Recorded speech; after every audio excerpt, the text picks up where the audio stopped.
e hizo de ellos una continuidad del mensaje del domingo antes pasado, cuando estábamos hablando acerca de la persona del Espíritu Santo, la persona divina del Espíritu Santo.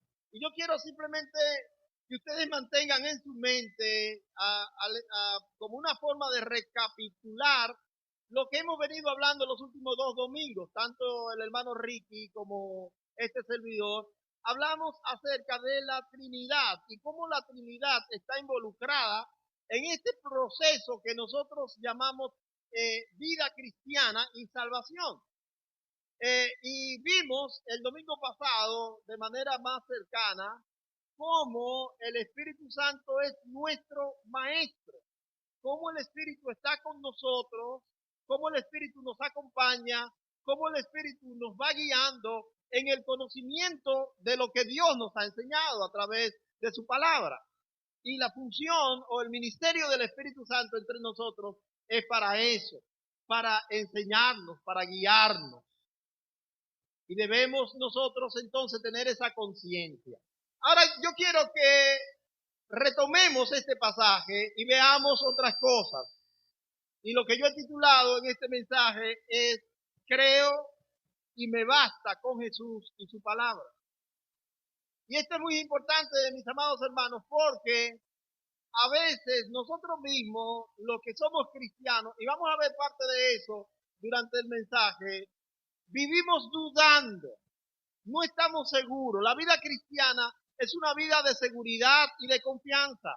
Si hay 2 palabras que tienen que definir nuestra vida en esta tierra, si pudiéramos elegir 2 palabras para identificarnos, son la palabra seguridad y confianza. De hecho, la Biblia define lo que nosotros somos, ¿verdad? Nosotros somos gente de fe, ¿cierto? Somos gente de fe. De hecho, lo que nos reúne aquí a nosotros es porque somos hermanos en la fe, dice la palabra. Y la fe se define, según la Biblia, como certeza y como convicción. Estas 2 palabras que, aunque parecen diferentes a confianza y seguridad, es lo mismo. Es lo mismo, confianza y seguridad. Y el Evangelio de Juan, desde el primer día que nosotros comenzamos con la introducción al estudio de este Evangelio, hemos dicho que el propósito, el objetivo, la finalidad del Evangelio de Juan está dentro del mismo Evangelio descrita diciendo, y estas cosas se han escrito para que creáis. El fin de estos estudios en el libro de Juan es, primero, a los que no tienen fe, traerles a la fe. Y a los que ya la tienen, ser fortalecidos en la fe. Y a los que están fuertes en la fe, que sigan más fuertes. Como decía el pastor Ramón ayer en una conversación, que lleven más frutos, ¿verdad? El Señor quiere que nosotros demos fruto, que demos más fruto y que demos mucho fruto. Nunca la vida cristiana es suficiente. Tenemos siempre algo como meta que hacer. Y bueno, lo que quiere el Señor Jesucristo a través de este Evangelio es que nosotros seamos gente de fe. Y en el versículo 22, donde nosotros vamos a iniciar en este capítulo, en esta exposición, vamos a ver una respuesta reiterada que el Señor Jesucristo hace a una pregunta de uno de los discípulos. Y pareciera, mis amados hermanos, cuando nosotros estamos leyendo cierta parte de la Escritura, que Jesús estaba tratando con gente no creyente y no con gente creyente. No olvide que esta escena de Juan capítulo 14, que conforme nos enseñó el pastor Arturo hace algunas semanas atrás, los capítulos 13, 14, 15, 16 y 17 son parte de un mismo escenario, de una misma conversación. El Señor Jesucristo se reunió con sus discípulos en el aposento alto un día antes de ser crucificado y está dándole una enseñanza final a ellos.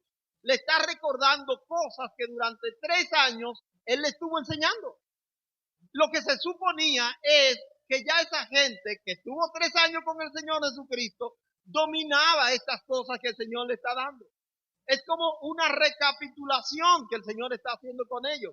Pero es precisamente en este escenario que se muestran las grietas en la fe de estos discípulos.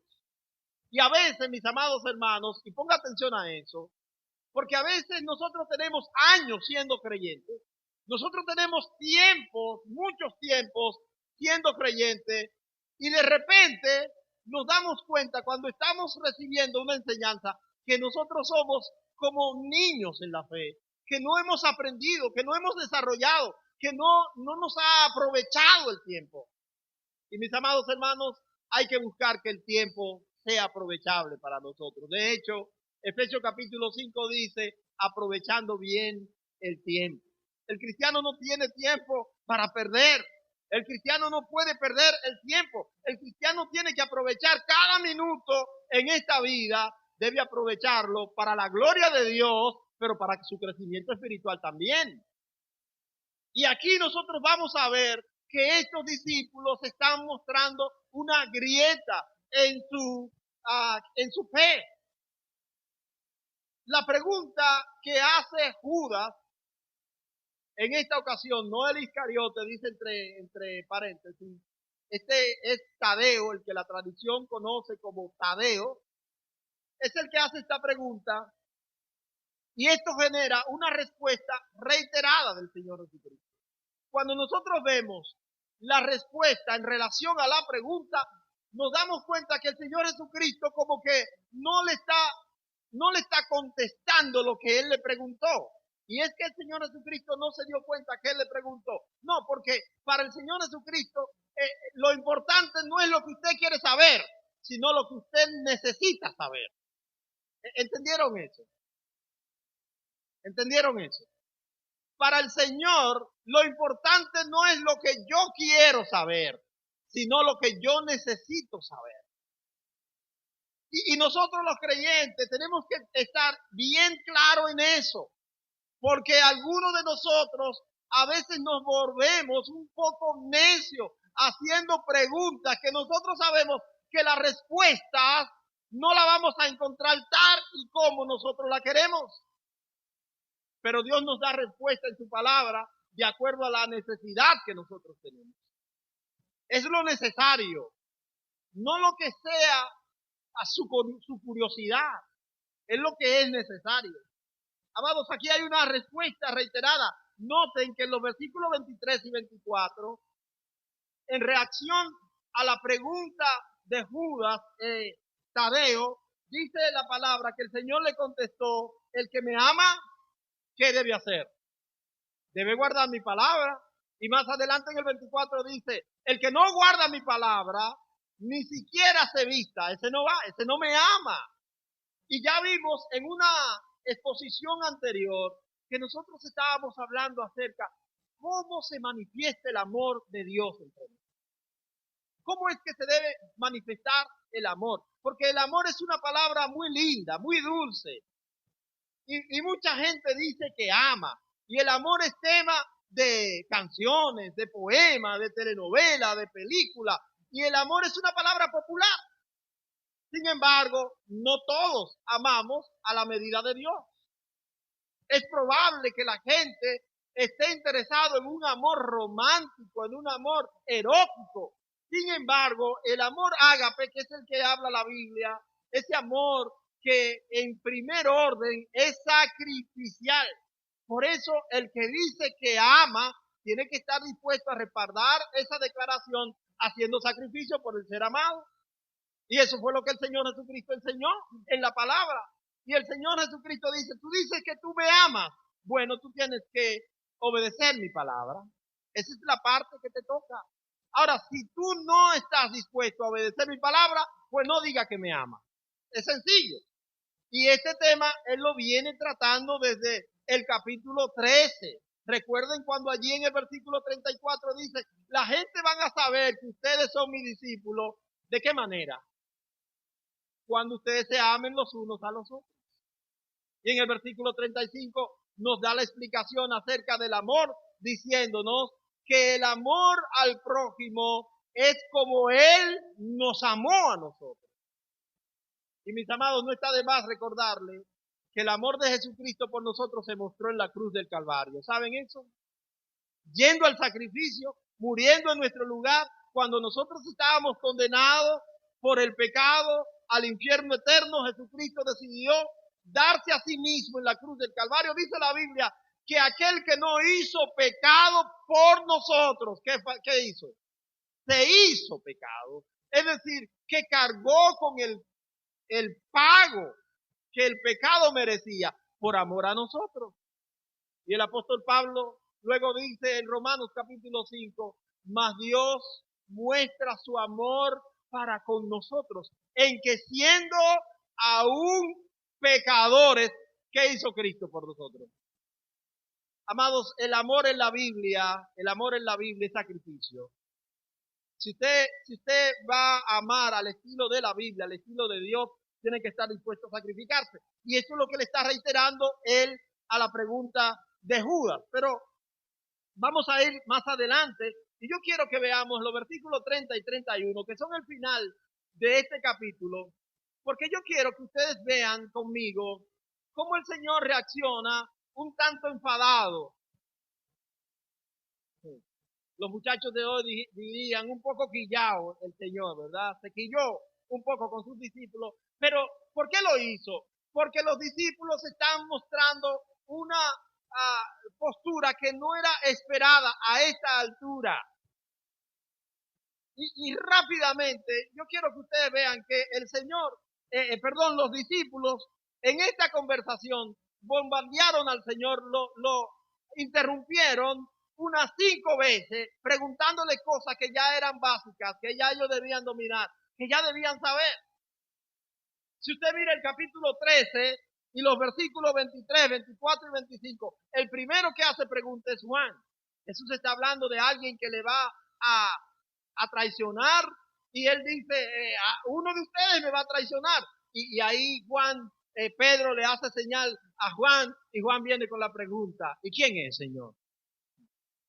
Puede parecer como que esto debía hacerse, que era lógico, pero otra vez, no se trata de lo lógico, se trata de lo que el Señor Jesucristo nos quiere enseñar. Y es una pregunta incómoda porque el Señor no estaba, si era la manera de Él decirlo abiertamente, Él lo hubiera dicho. Luego, miramos el versículo 36 y los versículos 36 y 37. Y ahora ya no es Juan, ahora es Pedro. Pedro está interrogando al Señor. El Señor ha dicho, a donde yo voy ustedes no pueden ir. Y Pedro comienza, ¿y a dónde que tú vas? ¿Y a dónde que tú vas? Bueno, el Señor podía decir, bueno, miren, yo voy a la muerte y ustedes no me van a seguir ahora a la muerte, luego ustedes van a morir. Pero Él está dando una instrucción que nosotros como creyentes tenemos que tomar y saborear, creerla. Y cuando la creamos, simplemente, bueno, lo dijo nuestro maestro y ya, me basta con eso. Luego en el capítulo 14 y el verso 6, el verso 5, encontramos ya no Juan ni Pedro, ahora es Tomás. Jesús está hablando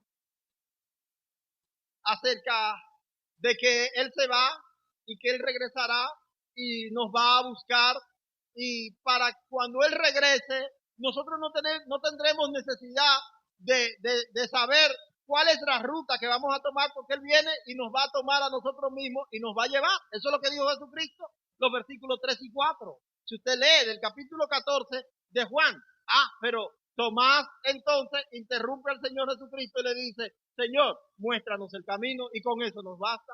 Bueno, Tomás, pero el Señor Jesucristo está diciendo que Él es el camino. Luego se lo va a decir. Él no le ha dicho a usted que Él va a enseñarle el camino. Él ha dicho que, y hermanos, tomen esto en serio, porque nosotros no sabemos, no tenemos que saber cuál es la ruta que se toma para ir al cielo, Nosotros no tenemos que usar un GPS que nos diga el destino final es el paraíso. Jesús ha dicho que Él se fue y que Él un día va a venir otra vez Y cuando Él venga, Él nos va a tomar. Él dijo, Él nos va a tomar.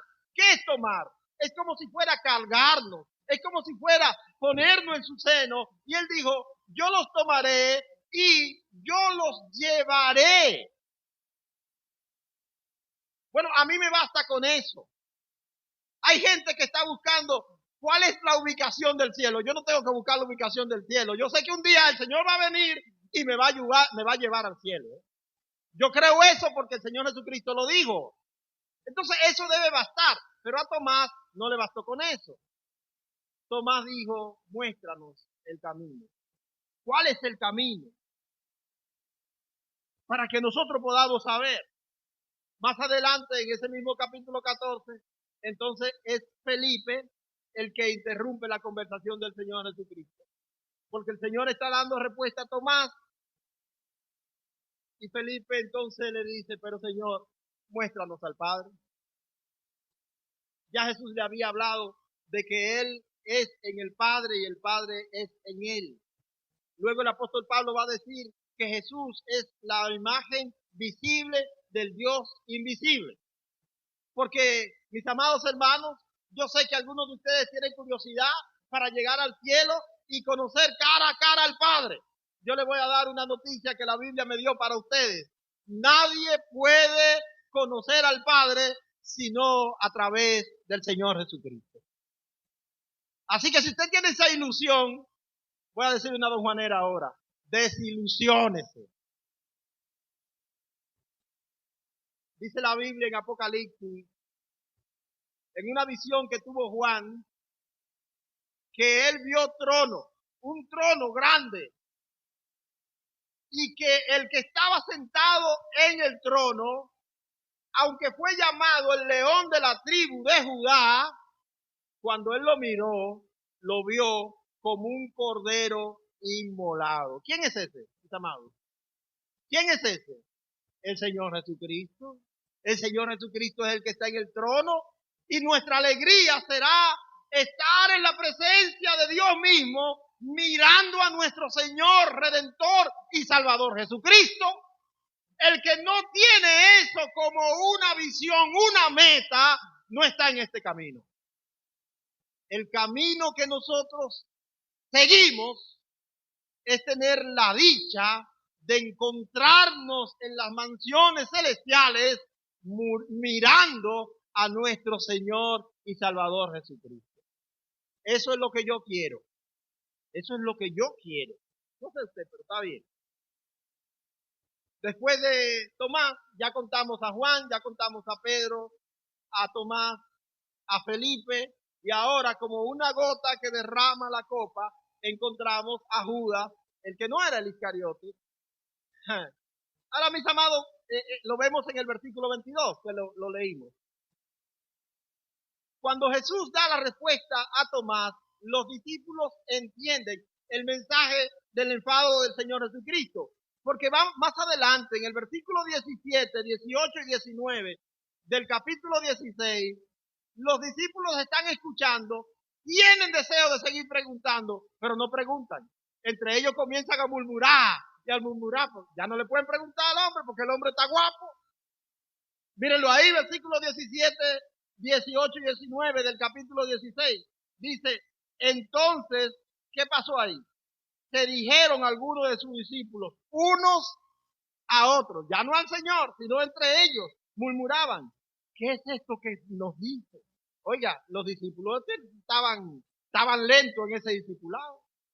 Estaban lentos. Se parecen a algunos de nosotros. ¿Qué es eso que nos dice? ¿Qué quiere decir con todavía un poco? No entendemos nada de lo que habla. Y dice el versículo 19 que Jesús conoció. ¿Qué es lo que Jesús conoció? Que querían preguntarle, todavía querían preguntarle más. Estaban dudando. Hermanos, miren, la duda en la fe no viene de Dios. La duda viene del maligno. La Biblia nos enseña que no dudemos de las enseñanzas del Señor, que no dudemos. Lo contrario a la fe es la duda. Entonces, más adelante vamos a ver que los discípulos aprendieron la lección. Capítulo 16, 29 al 31. Dice que entonces, después que Jesús, habiendo entendido que ellos querían preguntarle algo, siguió enseñando y reiterando sus enseñanzas. Y cuando llegamos al versículo 29, noten la reacción de los discípulos. Dice la Biblia: he aquí, ahora hablas claramente y ninguna alegoría dices.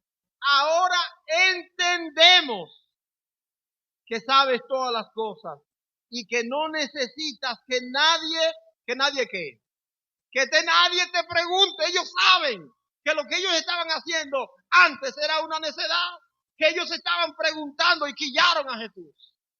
Lo enojaron, perdón. Que a veces se me sale don Juanero a veces, ¿verdad?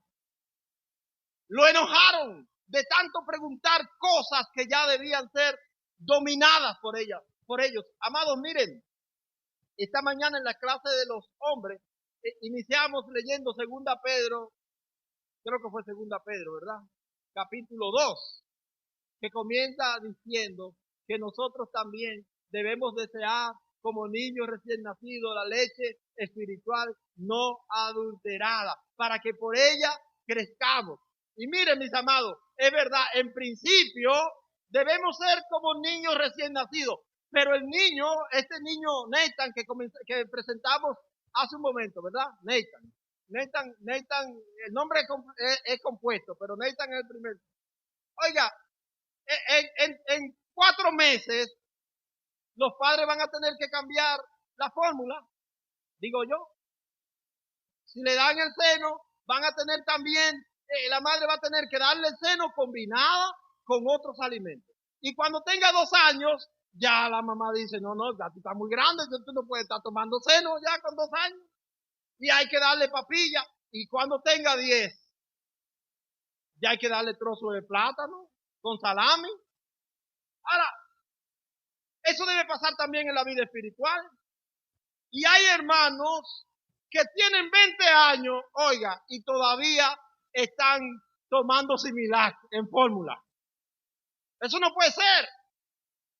Usted tiene que crecer, dice la Biblia, para que por ella que crezcáis, para que por ella crezcan. Es verdad que al principio debemos desear como niños recién nacidos esa leche espiritual, pero el propósito es para que crezcamos, mis amados. ¿Para qué? Para que crezcamos. No podemos quedarnos siempre.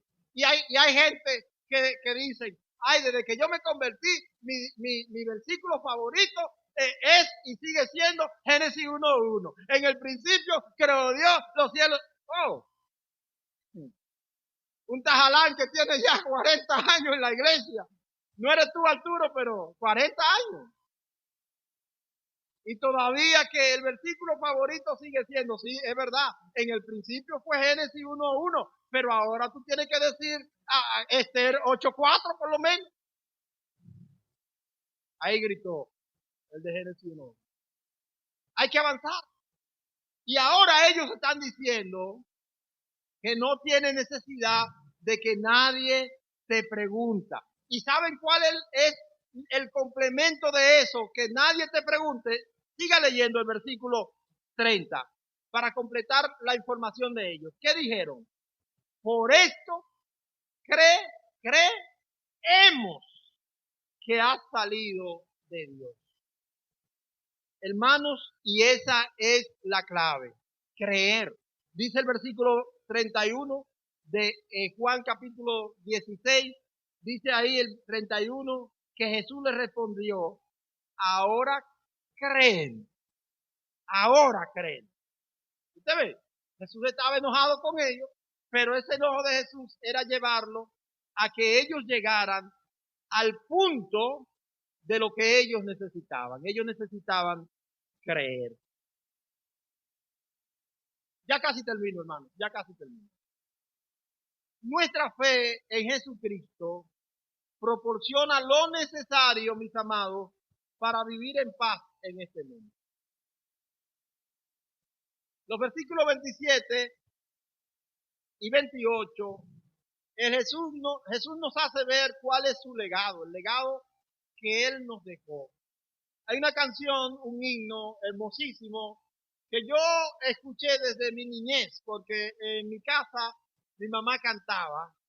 Aquí es el 106 en el himno de vida cristiana. En aquel entonces no era el 106, porque mi mamá cantaba del himnario de gloria. Pero ese himno es hermoso, igual sea en el himnario de gloria, el himnario adventista o el himnario de vida cristiana. Dice, en el seno de mi alma una dulce quietud se difunde embargando mi ser. Y dice, una calma infinita que solo podrán, ¿quiénes? Los amados de Dios comprender. Y el coro dice, paz, paz. ¿Qué le parece si cantamos ese himno y terminamos la conversación, después de la predicación, ¿verdad? No por la predicación, sino después de la predicación. Ok, un trato. Ahora, mis amados hermanos, la paz del Señor Jesucristo. ¿Cómo viene la paz para aquellos amados de Dios? Los amados de Dios son aquellos que tienen su confianza y han puesto toda seguridad en el Señor Jesucristo. La paz del Señor Jesucristo no se trata de la paz que proclama el mundo. La gente, el mundo está en guerra. Si usted se da cuenta, amados hermanos, el mundo está en guerra. Hay miles de guerras que se están desarrollando en este momento en todo el mundo. Hay guerras de guerrilla, hay guerras entre naciones, hay guerras, ¿cómo se llaman? Entre países, el mismo país, bandos dentro del mismo país. Hay guerras de todo tipo. Y las organizaciones que el hombre ha creado, como la ONU, la OEA, la OTAN, y todo ese tipo de organizaciones que se crearon para hacer conciliaciones, nos prometen paz y piden un cese del fuego por allí, y hay un tratado de paz por allá, pero el mundo sigue en guerra. Ahora notemos que el Señor Jesucristo dice, yo les doy mi paz, yo les dejo mi paz. Ahora dice, yo no la doy como el mundo la da, porque la paz del mundo es el cese de la guerra. La paz que el mundo ofrece es que, por ejemplo, Israel deje de atacar a los países que están alrededor suyo y que Ucrania y Rusia firmen un tratado. Y entonces dice la gente en el mundo, ay, por fin llegó la paz. Pero no hay paz. Dice la Biblia que cuando ellos proclaman paz y seguridad, entonces viene sobre ellos destrucción repentina. El mundo no va a tener paz. Por eso la Biblia no nos habla de ese tipo de paz. ¿De qué nos habla Jesucristo cuando nos habla de la paz?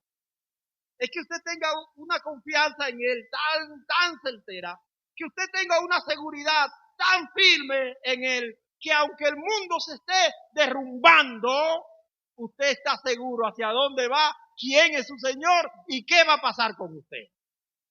Yo no sé si usted ha leído el Salmo 46 alguna vez, pero el Salmo comienza diciendo, Dios es nuestro amparo, nuestra fortaleza, nuestro pronto auxilio en las tribulaciones. Y hay un versículo dentro de ese Salmo que dice que aunque la tierra sea removida y se trasladen las montañas al corazón del mar, entonces dice la Biblia, mira, el Señor está en medio de ella, no será conmovida. Yo sé que nosotros pasamos por diversas circunstancias muy difíciles. Algunos de nosotros publican su situación pidiendo oración. Hay otros que sufrimos a lo callado. Pero hermano, lo que nos fortalece a nosotros no es la esperanza que nos dan los hombres. Lo que nos fortalece a nosotros es la fe que tenemos en el Señor Jesucristo. Eso es lo que nos permite a nosotros cruzar por esos senderos tan oscuros de la vida. El profeta Isaías dice en el capítulo 26 y versículo 3, una promesa para nosotros los que creemos en el Señor Jesucristo. tú guardarás en completa paz aquel cuya alma en ti o cuyo pensamiento en ti persevera. Hermanos, tenemos que perseverar en creerle al Señor Jesucristo, en ser firmes en nuestra fe en Cristo, confianza y seguridad en Cristo. Por eso tenemos que saber su palabra. Más adelante el Señor dice en el capítulo 16, en el mundo van a tener aflicción, pero confíen. Pero confíen. ¿Se dan cuenta que lo que el Señor quiere es que nosotros confiemos, que creamos, que mantengamos firme nuestra fe en su palabra, en su promesa, en su persona, en su obra? Que nos baste a nosotros con lo que el Señor Jesucristo ha hecho.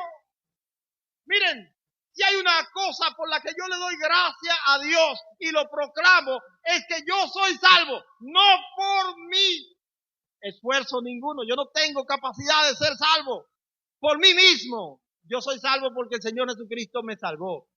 Y saben una cosa, la otra cosa por la que yo le doy gracias al Señor es que no solamente me salvó, es que Él aseguró mi salvación. Yo soy un tonto, soy necio y nadie más que yo atenta contra lo que Cristo hizo por mí. Pero lo que Cristo hizo por mí es tan seguro que a pesar de mí, Cristo aseguró eso. Yo no sé si me entendieron, pero yo me entiendo. Amados hermanos, la fe. El versículo 29, y con esto cierro, dice, estamos en Juan 14, 29, dice, el Señor Jesucristo dice, y ahora lo he dicho antes que suceda, para que cuando suceda, ¿qué debe hacer ustedes? Crean, para que estén firmes. Esa es la meta, mis amados hermanos. No es otra, es confianza, es seguridad. Yo no sé por qué la gente cristiana se alborota cuando ve que este mundo está malo. En Don Juan decimos que este mundo va de palo para leña. Yo no sé por qué nos alborotamos, porque el Señor nos ha enseñado en su palabra de que esto no va para bueno, esto va para malo. Si nosotros vemos delincuencia hoy, no se atormente diciendo, ay, que hay que mandar más policía. ¿Y usted cree que un político cualquiera va a subir al gobierno y va a arreglar la situación? No. Ellos podrían tener intención y en los primeros días van a hacer un esfuerzo, pero al final ese esfuerzo no va a ser bastante. Otra vez vamos a estar, este mundo va de mal en peor y la Biblia lo dice. Entonces, si usted es cristiano, déjese de estar como los discípulos, haciendo preguntas y haciendo preguntas. Ponga su fe en Cristo, ore al Señor y diga como Juan, ven pronto, Señor Jesús. Vamos a ponernos de pie, mis amados hermanos, vamos a orar.